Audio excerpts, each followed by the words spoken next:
उसके बाद उसके सीने पर खड़े होकर वो कूदे।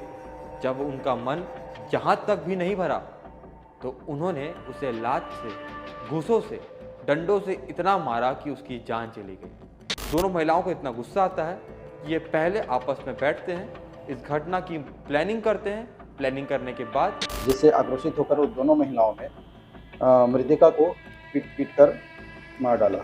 सुमित्रा के हाथ पैर बांधते हैं। हाथ पैर बांधने के बाद उसके प्राइवेट पार्ट पे मिर्ची डालते हैं। मिर्ची डालने के बाद जब सुमित्रा चीखने लगती है, चिल्लाने लगती है, तो समझ में आता है कि जो उसकी झोपड़ी है वो गांव से बहुत दूर है, इसलिए उसे बचाने वाला कोई नहीं आएगा।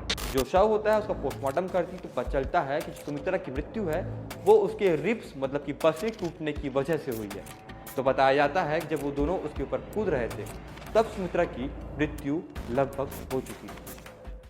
वो कहते हैं ना कि क्रूरता का, हैवानियत का कोई शक्ल नहीं होता, कोई जाति नहीं होती, कोई धर्म नहीं होता, कोई लिंग नहीं होता। शायद सच ही कहते हैं, क्योंकि आज इस वीडियो में मैं आपको कुछ ऐसी खबर बताने वाला हूँ ये सुन करके आप भी चौंक जाएंगे और सोचेंगे कि कोई इंसान इतना क्रूर कैसे हो सकता है। आज इस वीडियो में आपको बताने वाला हूँ कि कैसे दो सहेलियों ने मिल करके अपनी सहेली की हत्या कर दी।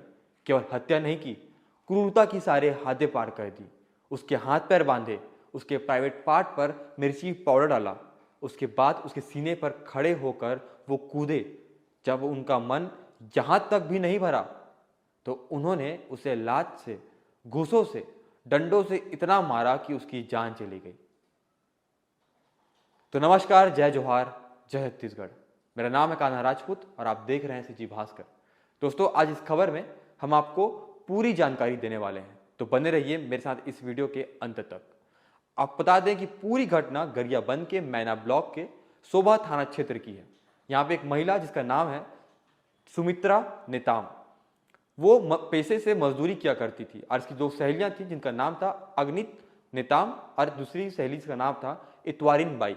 गांव वाले बताते हैं कि ये आपस में सहेलियां थी और ये लोग मजदूरी का काम किया करती थी। जो सुमित्रा नेताम थी जिसकी हत्या हुई है वो जो है गांव से थोड़ी दूर झोपड़ी में रहा करती थी। इसका जो पति था वह हैदराबाद कमाने खाने गया था और इसी बीच में इसका संबंध गांव के एक दूसरे मजदूर से हुआ और ये दोनों उसी झोपड़ी में रहा करते थे। आपको बता दें कि जो दोनों बाकी महिलाएं थी जो इनकी सहेली बताई जा रही हैं वो ही पूरी घटना के पीछे मास्टरमाइंड निकली, वही मुख्य आरोपी निकली और यही थे जिन्होंने इसकी हत्या को अंजाम दिया। अग्नित नेताम और इतवारिन बाई को शक था कि इनके नाम के साथ जो करेक्टर के ऊपर सवाल उठाए जा रहे हैं ये सारी अफवाहें जो हैं वो सुमित्रा गांव में फैला रही है। कुल मिलाकर कहें तो सुमित्रा जो थी वो इन दोनों के नाम को बदनाम कर रही है, ऐसा लगता था इन दोनों महिलाओं को। और यही शक, यही गुस्सा इतनी बड़ी क्रूरता को एक परिणाम देने वाली बात होती है। यहां पर दोनों महिलाओं को इतना गुस्सा आता है कि ये पहले आपस में बैठते हैं, इस घटना की प्लानिंग करते हैं। प्लानिंग करने के बाद सुमित्रा की उस झोपड़ी में जाते हैं जो गांव से थोड़े दूर में होता है। वहां जा करके बातचीत करते हैं और बातचीत करते करते ये बातचीत कब विवाद में बदल जाती है शायद इन्हें भी खबर नहीं थी। इसके बाद ये दोनों मिलकर के सुमित्रा के हाथ पैर बांधते हैं। हाथ पैर बांधने के बाद उसके प्राइवेट पार्ट पे मिर्ची डालते हैं। मिर्ची डालने के बाद जब सुमित्रा चीखने लगती है, चिल्लाने लगती है, तो समझ में आता है कि जो उसकी झोपड़ी है वो गांव से बहुत दूर है, इसलिए उसे बचाने वाला कोई नहीं आएगा। और इसी बात का फायदा इन बाकी दो महिलाओं ने उठाया। उसके बाद इन्होंने उसके सीने पर खड़े होकर उसके सीने पर कूदा। कूदने के बाद इसे लात से, घूंसों से, डंडों से मारा, इतना मारा कि इसकी जान चली गई। उसके बाद ये बाहर निकलते हैं। बाहर निकलने के बाद झोपड़ी में आग लगाते हैं और आग लगाने के बाद वहां से भाग जाते हैं। आग लगने की घटना को गांव वाले जानते हैं, वहां पहुंचते हैं तो देखते हैं कि जो सुमित्रा की लाश है वो अभी भी वहां पर वैसे ही पड़ी है। उसके लाश के साथ किसी प्रकार की छेड़छाड़ नहीं की गई थी। उसकी जो लाश है वो झोपड़ी में आग लगने की वजह से किसी भी तरह से प्रभावित नहीं हुई थी। और यही बात को जो ग्रामीण है वो छुपाने का प्रयास करते हैं। मतलब सोचिए, एक पूरा गांव में कुछ लोग इस प्रकार की घटना को छुपाने तक का प्रयास कर रहे थे ताकि गांव की बदनामी ना हो। इस प्रकार की मानसिकता के लोग भी हमारे समाज में ऐसे ही घूम रहे हैं। वो उस गांव में कुछ 2-3 लोग ऐसे भी थे जो इस घटना से नदारत थे और उन्होंने पुलिस को इसकी जानकारी दी। पुलिस मौके वारदात पे पहुंचती है। मौका वारदात में पहुंचने के बाद जो शव होता है उसका पोस्टमार्टम करती, तो पता चलता है कि सुमित्रा की मृत्यु है वो उसके रिब्स मतलब कि पसली टूटने की वजह से हुई है।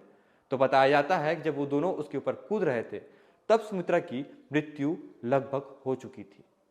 उसके बाद इन दोनों को हिरासत में लिया जाता है।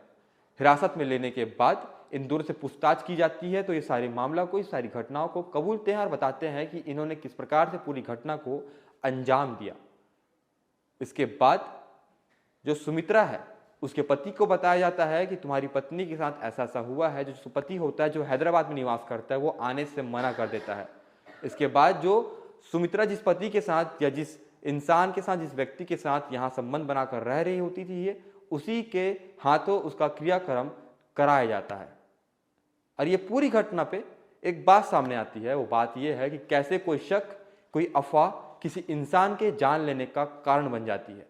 कैसे कोई इंसान इतना क्रूर हो जाता है कि दूसरे इंसान को इंसान की तरह ही नहीं देखता और केवल अपना गुस्सा शांत करने का प्रयास करता है।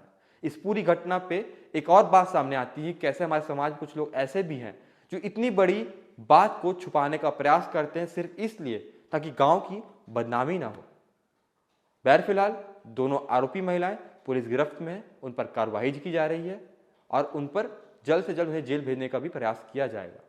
इस पूरी घटना पे आपकी क्या राय है, आपको बताइएगा कमेंट बॉक्स पर जरूर।